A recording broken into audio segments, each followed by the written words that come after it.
अब कति पर्खिनु भन्नु न तपाईँ 3 बाट पढाउनु हुनु हामी पर्खिनु नि त कति पर्खिनु अब हामी कति पर्खिनु भन्नु न कति पर्खिनु भन्नु 5 वर्ष 10 वर्ष 20 वर्ष हो भन्नु न आउँछ आउँछ अनि त्यसो के धनी पूजा आएर मात्रै भएन नि त अनि के नक्सा दिनु नक्सा म दिने हो यहाँ एउटा मान्छे लिनु हामी हो नक्सा बनाउनु यहाँ ठुला कुरा गर्ने हामी हामी हामी बोल्न नदिने दाजु हामी ए बाबा बोल्न बोल्न के बिगार्नु के बिगार्नु दर्शक बोल्न पाइदैन नक्सा चाहियो भने हामी आउने हामीसँग आउने हामीसँग ओडामा पकालाई नक्सा चाहिन्छ हामीसँग ओडामा कति मजाले आयो काम भइरहेछ हाम्रो समस्या सुन्न पाउने आफ्नो समस्या भन्नु पाइदैन ए बाबा 3 पल्ट परमन्त्री भए के बोली भोट हाल्दा के परमन्त्री बनाएको हामीले अनि हाम्रो समस्या किन हुँदैन हाम्रो म भन्छु प्रधानमन्त्री केपी ओली भूषण मन्त्री पद्म अर्याल हाम्रो समस्या किन भएन त भोट हाल्दा के परमन्त्री बनाएको हामीले अनि हाम्रो समस्या किन हुँदैन हाम्रो म भन्छु प्रधानमन्त्री केपी ओली भूषण मन्त्री पद्म अर्याल हाम्रो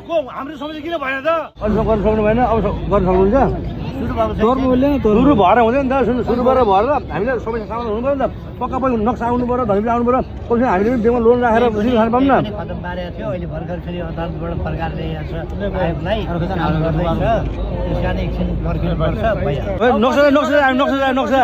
नक्सा राखेर हामी कमसेकम एउटा गरिब छोरो कमसेकम बेमा राखेर थोरै 6% मा 7% दिन खान पाएन अहिले हामी जग्गा एक एक जना धनी पूजा नभएको होइन नि हामीसँग धनी पूजा त नभएको होइन धनी पूजा त भएको नि नक्सा चाहिएको क्या हामीलाई 1 बिघा जग्गा छ वहाँनिर बेङ्गल लगेर राख्ने 10 लाख पनि आउँदैन के भयो त्यो काम दिएन नि त्यो त पनि हुनुभयो केपी शर्मा ओली भोट हामी दिएर पठाउनु भयो 28 सालमा बोल्नु पाइँदैन काम गर्न नआउने यहाँ ओडामा आइज ओडामा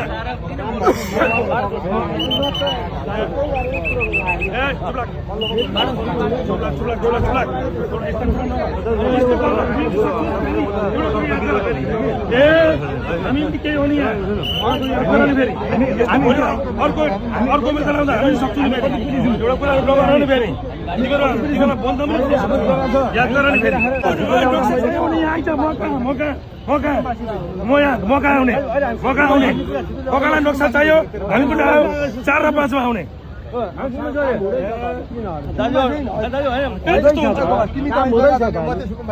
काम नभएको भए पो भएको छैन भन्नु काम भइरहेको छ आयोगले काम गरिरहेको छ हाम्रो समस्या सुन्न पाउने आफ्नो समस्या भन्नु पाइँदैन ए बाबा 3 पल्ट परमन्त्री भए के बोली भोट हाल्दा के परमन्त्री बनाएको हामीले अनि हाम्रो समस्या किन हुँदैन हाम्रो म भन्छु प्रधानमन्त्री केपी ओली भूषण मन्त्री पद्म अर्याल हाम्रो समस्या किन भएन त किन हुँदैन त भनेको मैले भनेको तपाईँ यहाँ बोल्न नदिने अर्को बोल्न त्यस्तो हुन्छ जो मात्रै बोली सुन्ने अनि ठिक छ ल कसैले बोल्न पाएन अरे ल मैले डिस्टर्ब गरेछु अरे अनि भोलि बोल्दा के बोल्दा भोलि बोल्दा भइगयो त के भयो के बिग्रेछ त के बिग्रेछ त के पहिले आफ्नो पार्टीको मान्छे क्षेत्रका मान्छे हामीले यत्रो पल्ट